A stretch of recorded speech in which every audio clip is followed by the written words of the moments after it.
Hello everyone and welcome to my channel. I am Tiger Arcade. Today I wanted to talk about the Moog Mavis.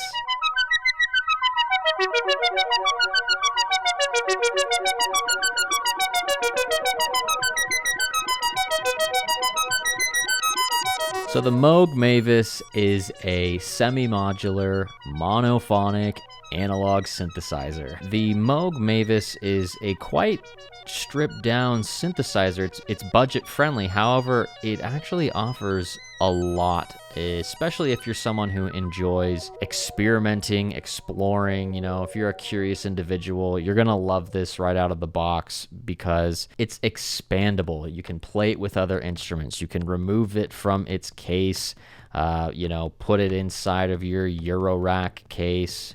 And again, like I was saying, patch it with other instruments. That's what makes this really, really special. One other thing that's really, really different for Moog, it has a little aspect of West Coast synthesis on it from Don Buchla. It's got the folding, utility section, the knob where you can kind of add harmonics, aggression to your sound.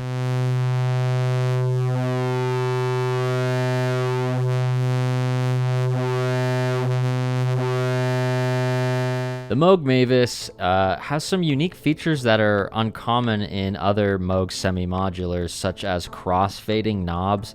Usually they're switches to switch between, for example, waveforms. On your VCO, you have VCO wave, and now you can, instead of flipping a switch, you can crossfade between the two.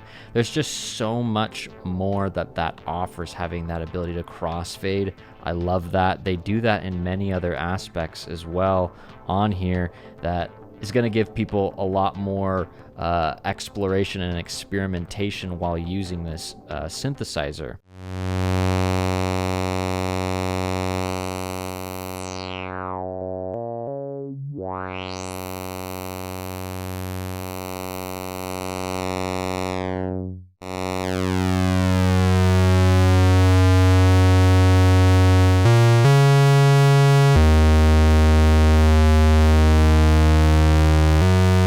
You have one level and attenuator.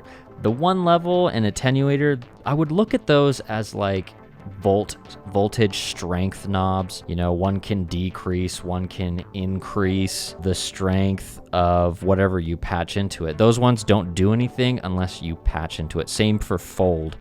That's why it's all boxed off in that utility section.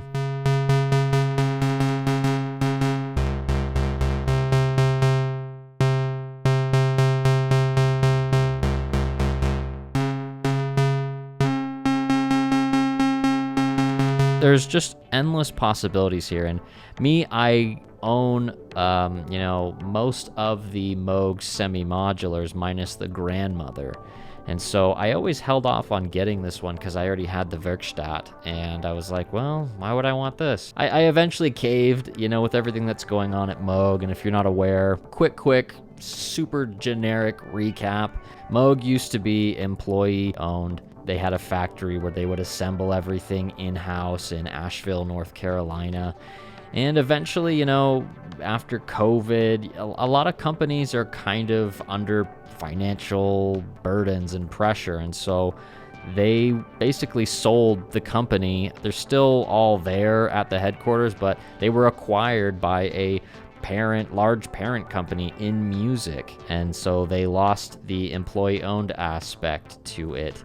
And they're also switching labor to Taiwan, so they laid off a lot of the production team. So this was kind of a sentimental purchase for me. Everything's still on the box. It says employee owned, and assembled in Asheville, North Carolina. That's really cool, but not anymore. Not any of these lower end synths, which Moog has confirmed that it's the low to middle end that they're switching to Taiwan. Some of the more expensive instruments, they're going to stay, in the factory in Asheville. So anyways, that was a derail from what we're talking about here, but I guess it's kind of why, or what motivated me to want to acquire the Moog Mavis.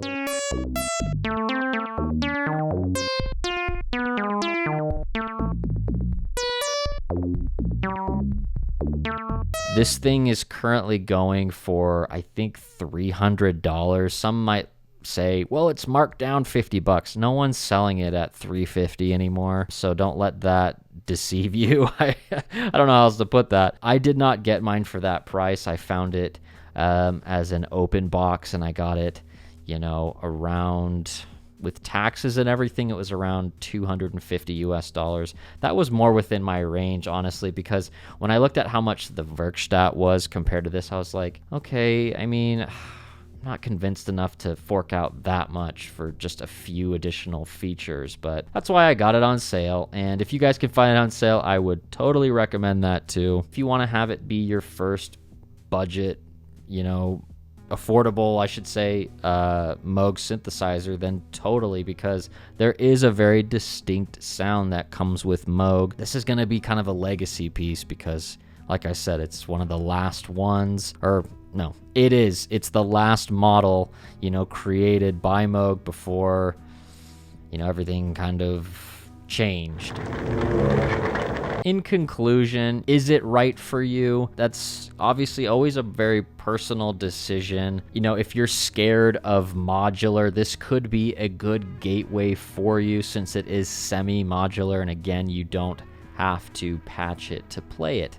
It's expandable. It can play with your other gear. I think there's other great things on the market that are within that price range that can do similar things, but this is Moog with the Moog sound. I don't know if this is going to change or if there's going to be noticeable differences when, I'm assuming this is going to be one of the items produced or manufactured and assembled in Taiwan. That's something you guys are going to have to let me know, because I doubt I'll end up buying another one just to compare it. I don't have, funds for something like that unless someone wants to send it to me or lend it to me to test that. That's something I can do for you. I actually plan on doing more videos with this, in particular comparing the Moog Mavis to the Werkstatt, because the Mavis is part of the Werkstatt family, and so it's going to be interesting to compare the two, their capabilities, limitations,